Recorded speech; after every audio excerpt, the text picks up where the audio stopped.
Disclaimer. The views and opinions expressed on this podcast are those of the individual guests or creators and do not necessarily represent the views of their employers, business partners, affiliates, or advertisers. Any opinions, advice, or statements made on this podcast are not intended to be taken as fact or professional advice. Please consult a qualified professional before making any decisions based on the content of this podcast. Hi everybody, welcome to Untapped Azania. My name is Maureen, Divin the Queen, Divin the Princess, or Pinduro, the answer, whichever one you prefer. Welcome to another episode of Untapped Azania once again. I do not chill alone. I chill with the one and only Mash D. How you doing, Mash D? I'm fresh and my fresh just gets fresher. What's the mood? What's the temperature? You know, the diamonds in production are glowing greater than the pressure. I love that. Welcome to another episode once more. If you're new here, please like, subscribe. Let us know what you've been tapped into so we can tap into that as well. If you're returning, what have you been waiting for? Also like, subscribe. Let us know what you've been tapped into. Let us know what you've been tapped into. We would like to tap into that as well. Without wasting any time, my dog, what have you been tapped into? So I actually wanted this to be a lighthearted episode, but it is going to, because like there's this concept I came across recently, and it's been making me think, because I feel like it speaks to so many different things in life. You know, it's a concept called moral luck. Moral luck. Yeah. Okay. And it speaks to unwarranted praise or criticism. So it's when someone's praised for something that happened beyond sort of their control, or someone's spoken down on because of something that happened beyond their control. So an example could be, say, you are a wife and you despise your husband, and whatever opportunity might present itself to cheat, you will cheat on this guy, right? But you are never in a position, your life is just not set up in a way that you can cheat. You know, so you're never at a pub where another guy could hit on you, or you don't work the kind of job where you have to travel for a conference and you're in a completely different place. So you never cheat. So you're given that praise to say, yo, what an amazing wife you are, right? On the flip side, you are born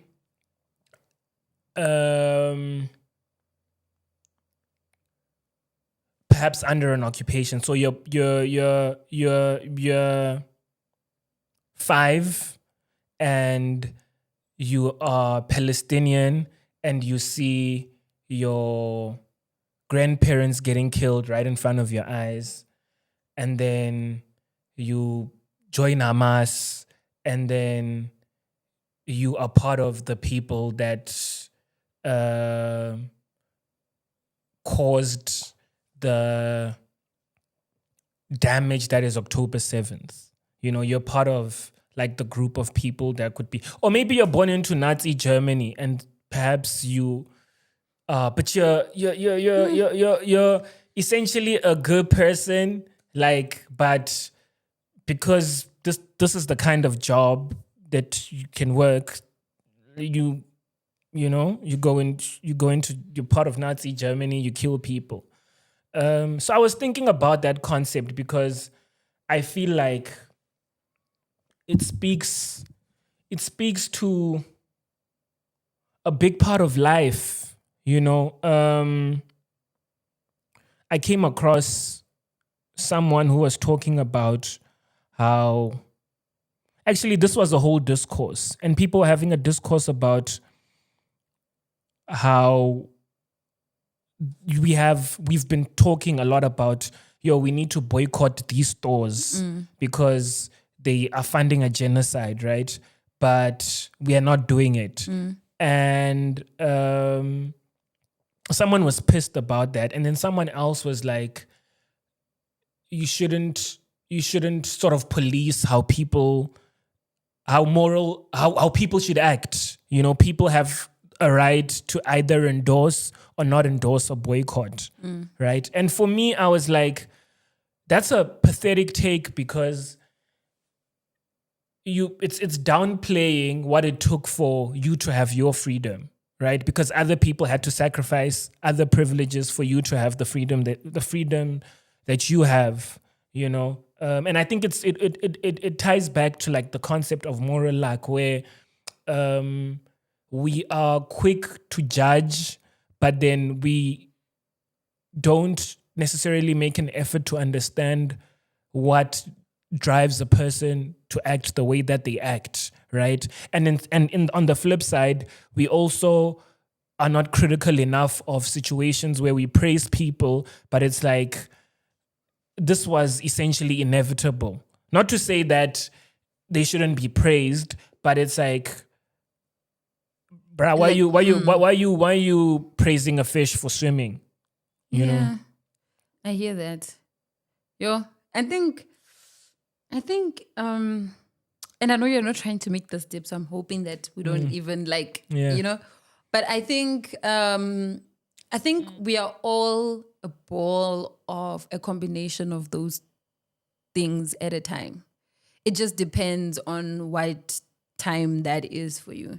In the sense that I think there are times when you got the right side of the luck. Like, you are in a space where people just appreciate you for existing. Like, you don't even have to do much. Like, you are there and people are like, wow, Mesh is here. And it's like, you know, like you walk in and everybody just wants to be around you and everybody kind of gravitates towards you. And they praise you for even doing the little things. Like, if you just came up with some concept, they're like, wow, what a crazy concept, right? But if you were to do the same thing at a different environment, people would look at you and be like, yeah, like... That's expected. That's expected, you know? And I think there are times when, damn, like, you are really pushing, like, you're really trying to, like, show yourself, maybe in the same setting, on the flip side, you're really just trying to present yourself the best possible way, and it's just not sticking. Like, it's really just not... Like, but no matter what you do, no matter how hard you try to kind of present yourself in a certain way, you're just not getting it. So I think like, and there are people who are lucky enough to have more of the bright side or the positive side of that luck than there are some people that just have more of the bad side of that luck. And sometimes the luck that you're receiving is much bigger than, like, it influences a lot of things. Yeah. So if I was born into money, for example, it would influence a whole lot of things on how, like, I view life and how I make the decisions that I make and the spaces that I find myself in. If I was an entrepreneur and I had a concept, it would, you know, give me access to certain people that I wouldn't have access to if I was on the other side, right? Yeah. So certain lucks are like bigger than other lucks.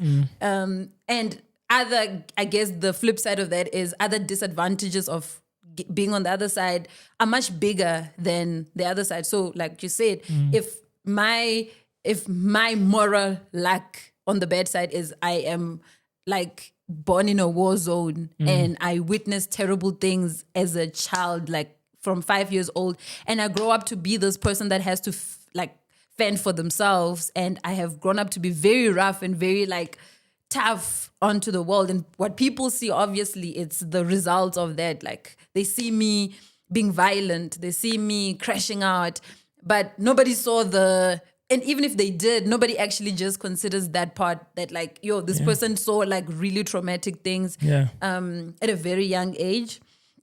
So I think we're like a ball of that and a mixture of that at the time. How it just gets me thinking, right? I think first year or second year, I did a module called criminology.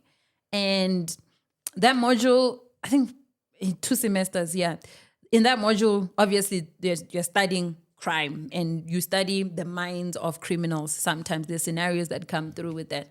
And I remember my lecturer talking about how there are certain crimes that you can tell like are attributed to a certain type of people. Like, just because of how how bad the crime is. Like if you go into a house and yes, they've robbed the house, but people are still okay. Like they just took the TV and whatever, it's fine. Then it's like, okay, whatever, right? But if you go into a house and somebody is like they took the house and the TV and everything, but somebody's leg is cut off, somebody's eye is goshed out, somebody's hand is pulled out, or like they are slashed on their neck or whatever. Like that's a very specific crime that can be attributed to a specific group of people. And that brings up to say, like, if you're on that bad side of the luck, it could really bring up a very particular character in you that sends you into a path that it's expected for you to be acting a particular way. Yeah. It's like what you were talking about, and I've spoken about how Warren Buffett puts it, like the ovarian lottery. If you won the ovarian lottery by just being born in a certain country at a certain period of time, because you also have nations that were great at a certain point and stopped being great. So being born at a time when it wasn't so great isn't so beneficial, right?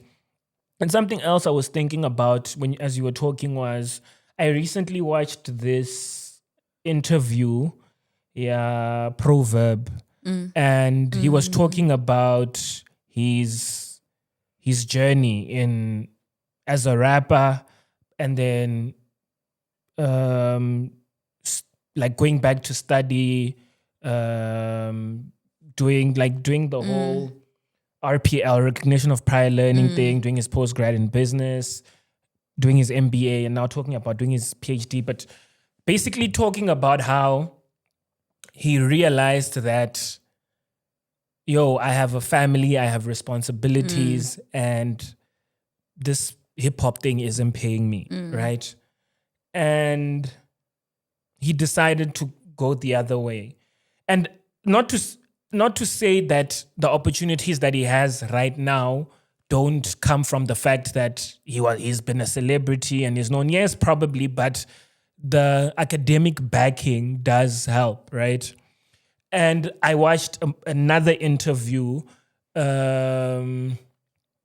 Speedster had Stogie T, right? And he referenced the Proverb interview, and he said, Proverb spoke about the struggle, the struggle of having to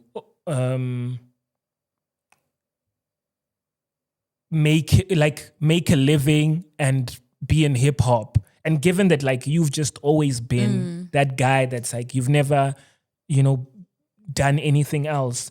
And sure, he spoke about being part of the band, but at the core of his success was the fact that his mom, like, literally funded him, was like an incubator for his success, And it speaks to like that privilege where, you could be as talented as someone else, but what you're pursuing requires a certain buffer. And if you don't have that luck, Yauri, you have someone that's willing to just fund it, or someone that's willing, and by fund it, I mean like someone that's willing to let you burn through money for a certain period of time because you can't make the money. And then once you're up, then you can fend for yourself. So yeah, it made me think of like those two dynamics of like two individuals that came up from the same era, but one looks at the game and they're like, this is not a game where you can literally make money. And someone else, even I hope you bought it. Casper Nyovest spoke about Euphonic said rap don't make money. I'm gonna show him that I'm gonna do something, and it's that way. It's like I look at it like it also speaks to how you can't be narrow-minded in terms of how you view a reality. It's not a one size fits all. Like the concept or the idea of success is multifaceted across the board. You could do something and feel like, it's easy to achieve this thing by just doing this thing, but you downplaying how much privilege you have or certain access, you know. So yeah, that's what I was thinking about. I came across something and it made me think of the concept, and I was like, it's such a powerful concept, and it's something that we should always consider when we think about how we're engaging with people, how we're engaging in with situations, and also how we view ourselves in the world and what we have, what we don't have, what someone else has, what someone else doesn't have, and stuff. Yeah. Yeah. There's a lot to talk about specifically with that, you know, like I think two things. The one thing is that I think for me, like, it's also a source of like, I don't know how to say it. Like, it's also, sometimes I over consider things like that. I don't know if that makes sense. And I'm not trying to find the word for it. But like, I'll over consider the fact that Mesh maybe didn't have this opportunity. Back to that survivor's guilt conversation, that Mesh probably didn't have this opportunity. I know like Mesh would do much. I'm getting praised or I'm getting this, but I know someone who could do it much better than I could have been doing it. And when Mesh comes up to me for something, I'm like, I need to help Mesh. And I go over and beyond what I'm supposed to be doing because I'm thinking that it works out like for Mesh, right? But sometimes it's like that consideration there's a small consideration, a small window whereby somebody could really, that overcompensating or over like giving that you're doing could really lead that person in a positive or in a negative way. And the results of that even like frames how you look at that situation. So if I give a lot to Mesh because I think Mesh should be at a higher standard than I am, like overextending. Yeah, overextend myself just way more than I need to. And then Mesh doesn't succeed, then I'm gonna look at that and be like, maybe I shouldn't have done that, right? Like, I did so much for this person and this person, like, it didn't actually lead up to anything. And sometimes, ne, the vendor saying utusa ndu chinya. Yeah. Where it's like sometimes you could be helping, but your help is damaging. So a simple example could be, say you want to create a better reality for someone, right? And you quote unquote partially adopt a child. And by partially, I mean you don't take them in to live with you. They have their family, they have everything, but you're like, I'm going to take this child to a good school, right? That could be damaging because, and I'm not saying I'm not saying it's a one size fits all, but I'm saying it can be damaging in that, say you take this child to a bougie private school, right? And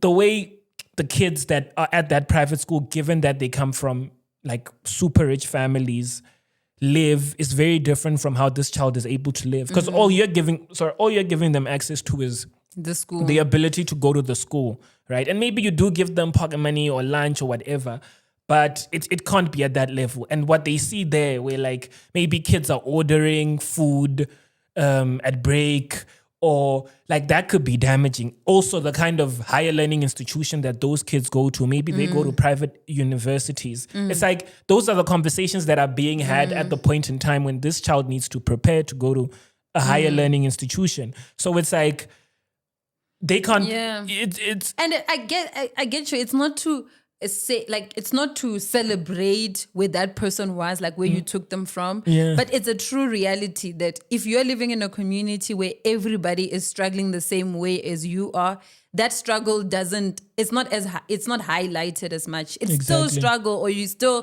probably don't have enough. But because the surrounding that you're in is the same for everyone else. Everybody else is walking to school. Everybody else stays after school so they can get food at the feeding scheme at the school.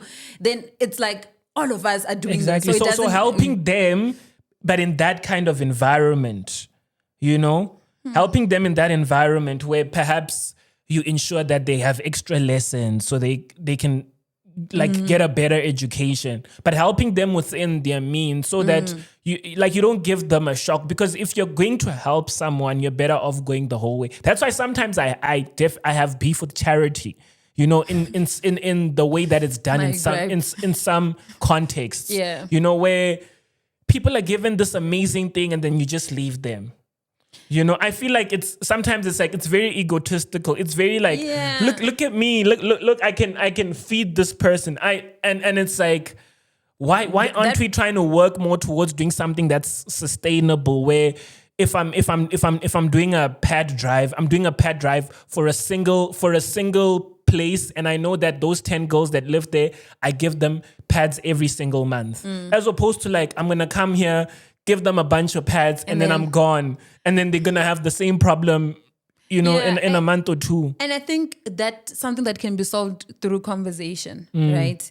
It's the thing about helping people that you're not in conversation with. You impose your help on them, yes. Right? And sometimes, and it might very well be coming from a good place, but sometimes when you do that, like, you leave a gap where this person could tell you, like, yo, I actually don't like cool beans that bad. Like, give me branded from Pick and Pay or whatever store because I like that better. Just buy that and it's cheaper, so you can actually get a lot more for me. Like, it's a silly example, but it's true. It's things like that. Like, if you are helping somebody, allow that person to feed back to you what they need so that you can actually be more suitable. And if you're just giving them help and you're not in conversation with them, you're just imposing yourself on that person. And don't be scared, or don't be surprised one day if they're like, yo, this person put me in a good school and I just saw all these kids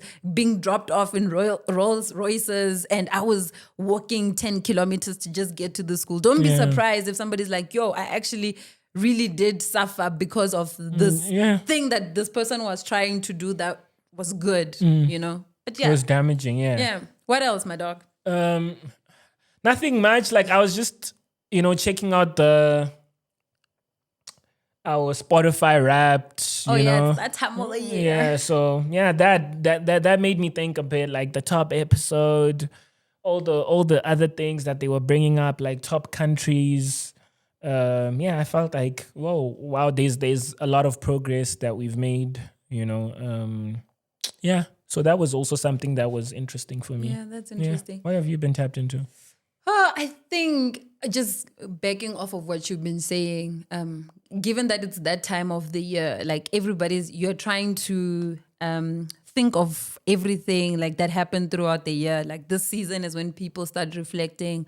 How was the year? Did it go good? Did it go really bad? Like, what's the chat? And today I was having that chat. I was thinking about, like, how has my year been? And, you know, like, this phrase came into my head that, like, this year has been like going through surgery without anesthesia. And in the sense that, like, I know that the surgery is going to help me. I know that the surgery is going to make me well. Like, after they stitch me up, like, I'm going to be back running, like, fully functioning, living life. Painful. But, like, it's so, like, I'm feeling every pull that is being made. Like, I feel where there's a little mistake that happens in the system, like where somebody touches something they're not supposed to touch, I feel that. Like, when they cut something, like, I feel that. Like, and like I'm in full view of what's happening, and I can see the greater good of the process, this entire working, and I can see multiple people doing what they can to save me so that I can go out and do whatever. But at the same time, it's like, it stings. It stings, you know? And that got me thinking that, like, this is probably the first time.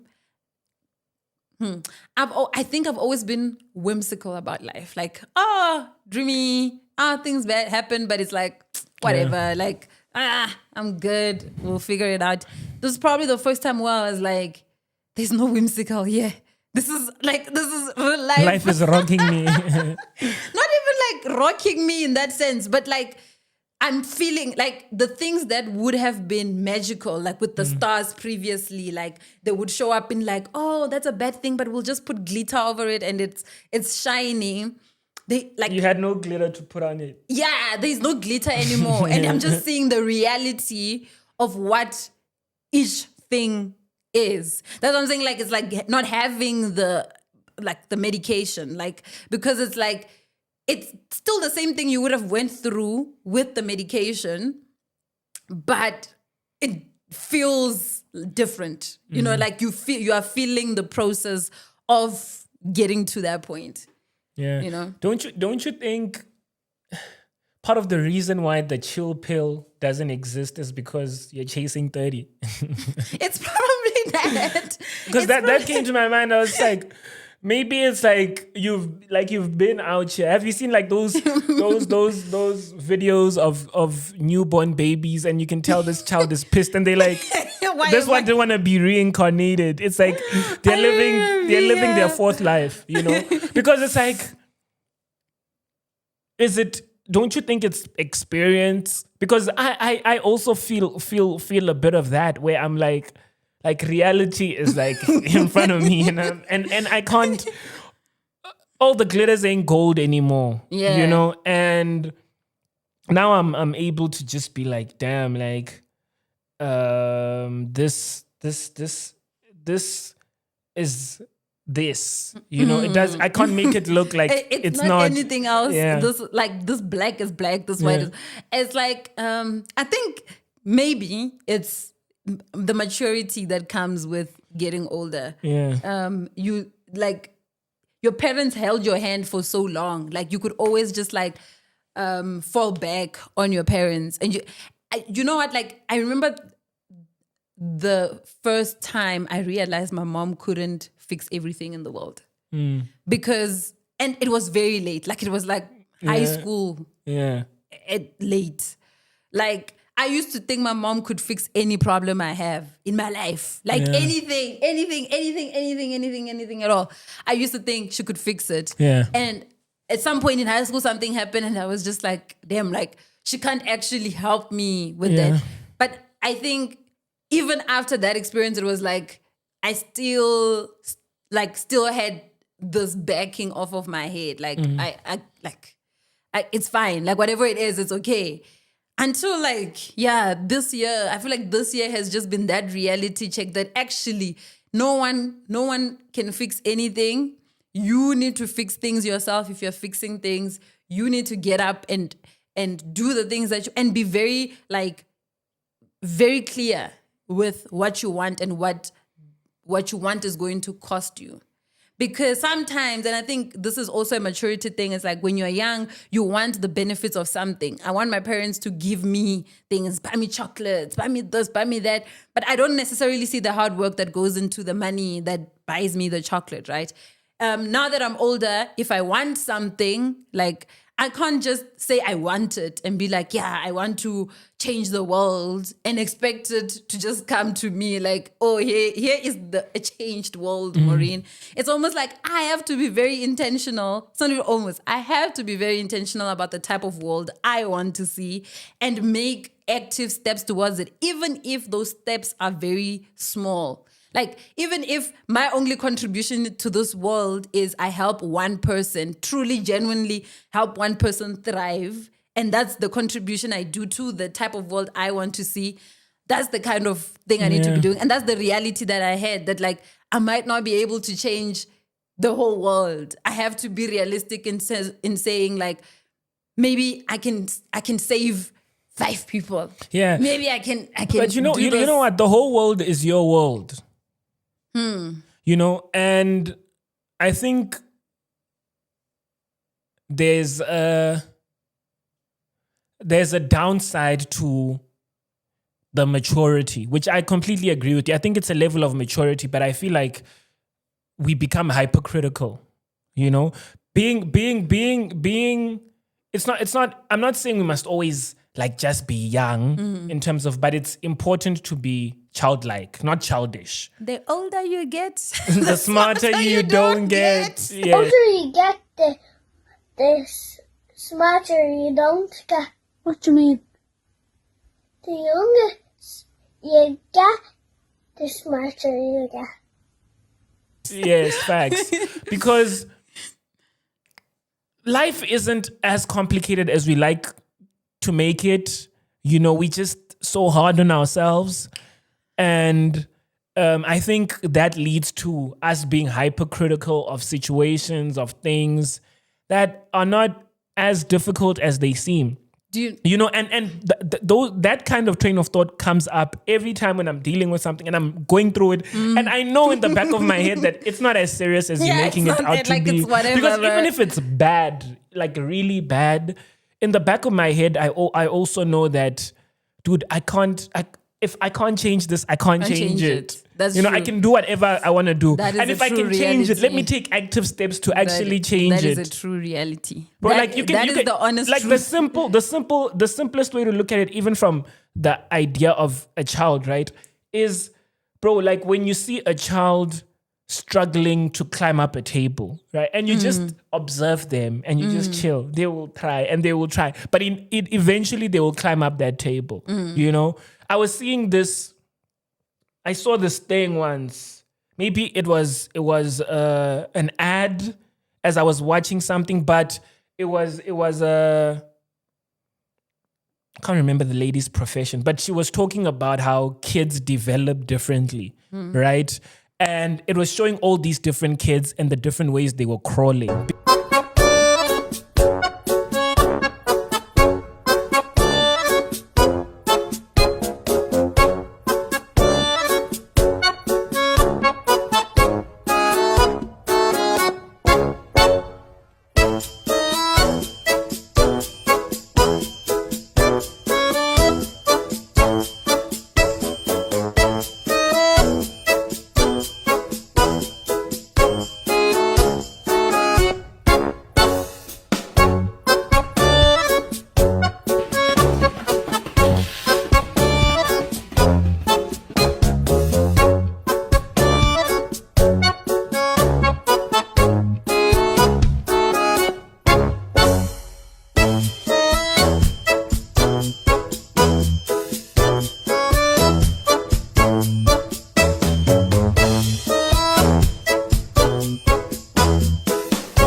Because we all have a certain idea of how a child must crawl. So the other child is crawling from the back. The other one is crawling on all fours. The other one is up a bit like a dog. But it was just showing you that, and I saw that with my nephew, and like he's been like crawling in a very weird way. But it was, if it was at a time when I wasn't cognizant of that, I would have been like, what's wrong with this child? You're crawling wrong. But it's like every child, you must remember that it's a clean slate. This thing is, it's like an algorithm, and it's encoding new data inside, right? Like maybe at the core, a child is trying to walk the same way that people are walking, but because they're unable to, they're trying their best to like, okay, let me have progress. Let me, like, they should be forward momentum. I need to move forward. What's the best way I can move forward in the same way that the other person's moving forward, right? Let's say you take a doll and you're with a child, right? And you're playing with the doll. And this is maybe a child that's under 3. You're playing with the doll, and then you purposefully drop that doll very hard, right? Go and try and pick up that child. They're going to run. So it shows you how it's like they are able to self-learn from the environment that they are in, right? Maybe they're not able to communicate, but they'll show you that, hey, dude, you're going to drop me how you drop that doll. Bruh, like, by the way, I've actually seen videos of that actual thing happening, like in real time, where somebody takes a doll, they beat up the doll, they beat up the doll, they beat up the doll, and actually they make the doll do something that they don't want the child to do, and then when the doll does it, they pick up the doll, they beat up the doll, and then they're trying to condition the child not to actually do that, right?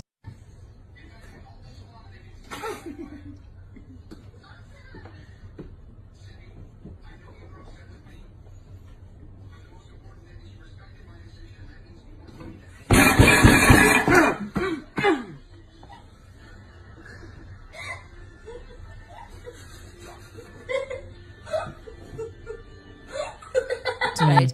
But that thought brings me to a video I watched, and I was thinking about our conversation. Like, this lady was talking about, and she's a famous like neuroscientist.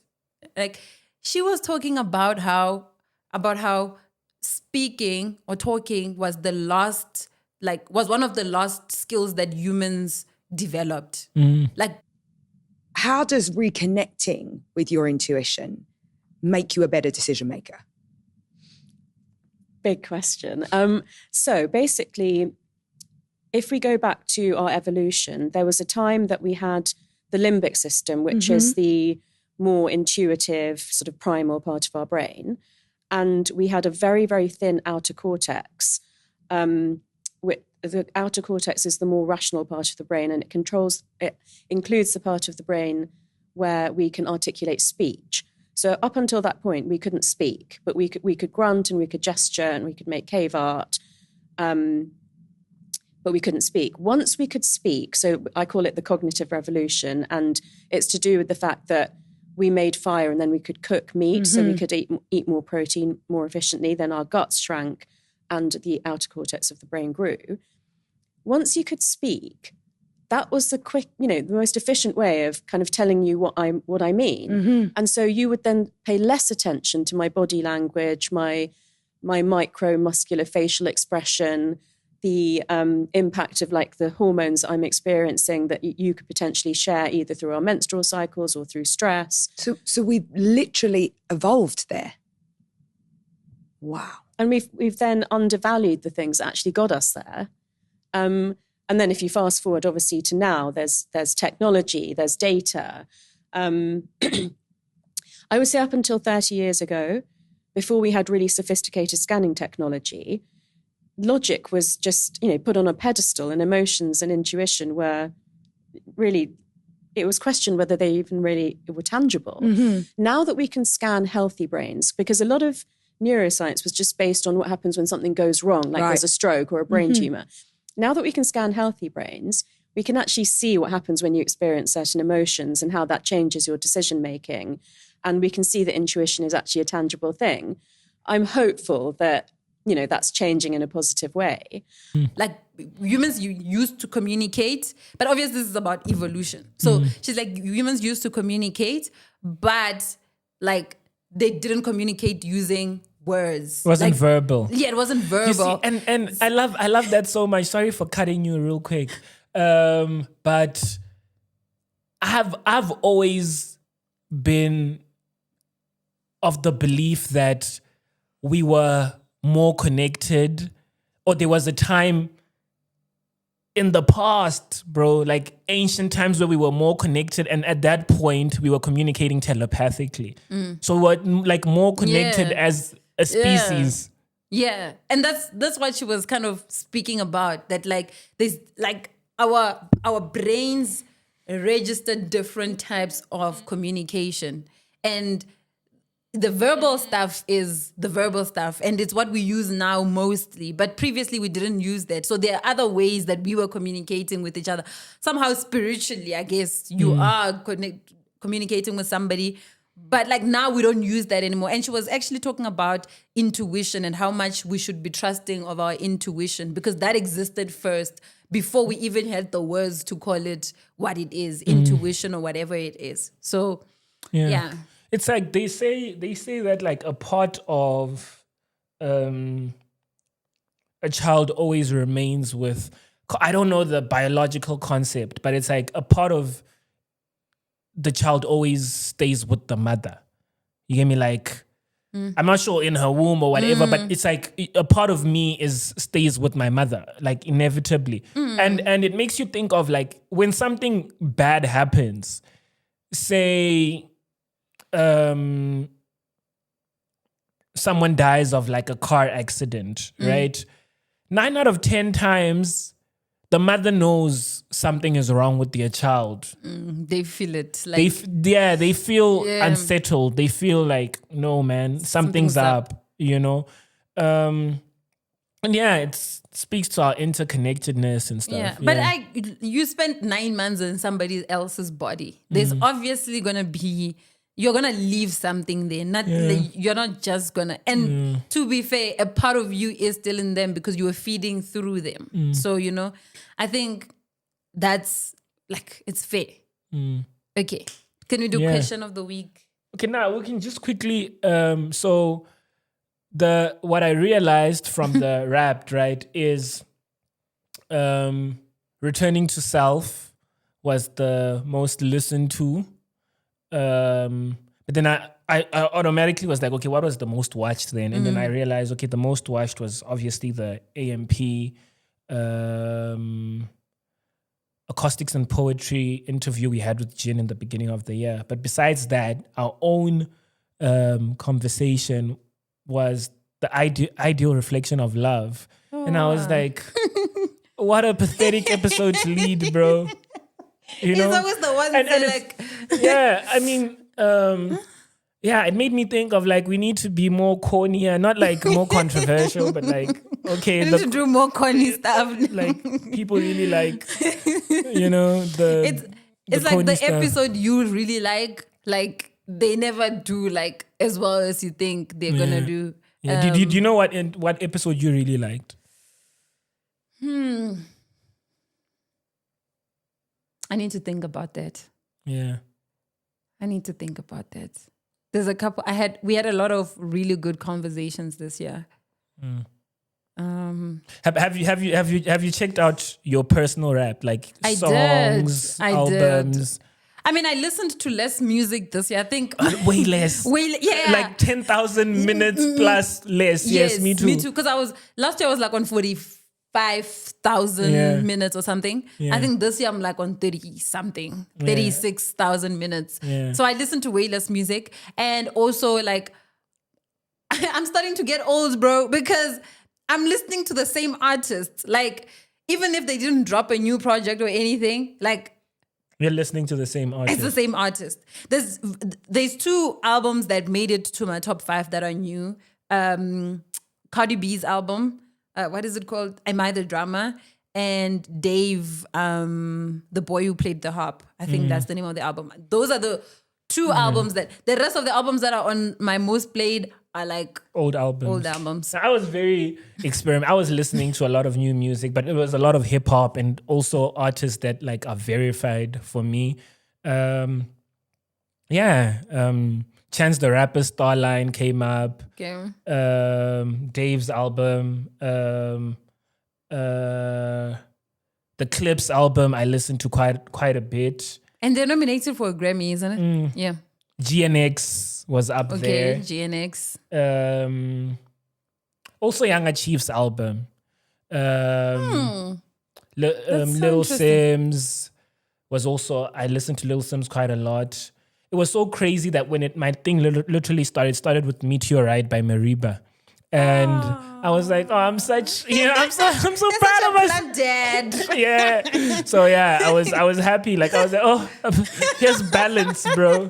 And then everything else is just like It was a lot of hip hop, but with the tweak of Mariba.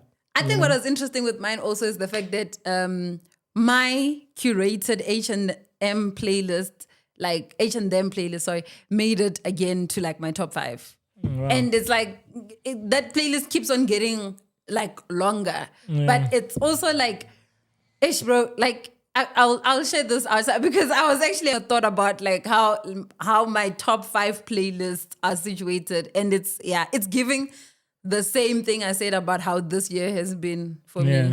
And then the question of the week.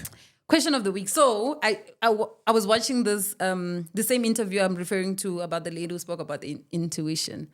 And she said that whenever you're feeling stuck about something, right, write a letter to an older version of you. So take a book, like a random page in a book, and then pick a number, like whatever number that page lands in, write a letter to yourself at that age, right? And she's like, every single time you do that, like it gets you to reflect on the more important things, like things that actually matter. You think would matter for you in that time. She also mentioned that like if you are struggling to make a decision, I think she said you need to stand up, take a walk like 7 steps forward, take 7 steps back, and then ask yourself the question that you're trying to answer for yourself. And the first answer that comes up to you, that's the answer. Like your intuition is telling you to do whatever that is, right? Now, like with that theme, I was now thinking, like, those are things I've never thought of. They're very easy methods of kind of trying to calm down, but it's not something that I've ever thought of to do. What has been like your weirdest, unhinged, like, I don't even know, like, it's not like you wouldn't recommend this to anyone, but like you do it and it works for you, method that kind of helps you come back down to earth? I touch grass. But I think I also do I walk back and forth when I'm anxious. So like I will so it does look weird, especially if you're in a setting where someone else can see you. So I can walk from here to the other side of the wall, like back and forth. That calms me down. That makes me think better. Usually when I'm on a call, it's way easier. So I take off my shoes so I don't make sounds.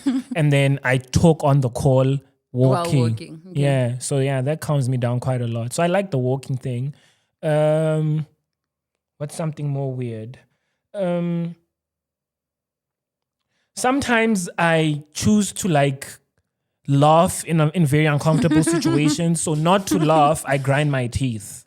So it's like I'll close my mouth and I'll grind my teeth and because I'm laughing because I'm like, I'm cooked. Like I'm so cooked. And somebody could look at that and be like what the hell? Like, yeah, bro, why are you? Yeah. Why are you laughing? Yeah. I think also like just to add to your walking, like she did mention that like walking is one of the easiest ways to actually calm yourself down. Like she was talking about how like currently we are at the highest level of stress levels that she has ever seen. And she's like, the most simplest thing you can do to actually calm yourself down is to take a walk, not run, not like do hectic physical stuff. Just take a walk. But just take a slow, calm walk. Like that solves a lot. So that's what about you? Me, I also chew gum, bro. Like gum calms me down. Like I chew a lot of gum. Like if I track the amount of gum I chew a month, it would be scary numbers, bro. Damn. Okay, that's weird.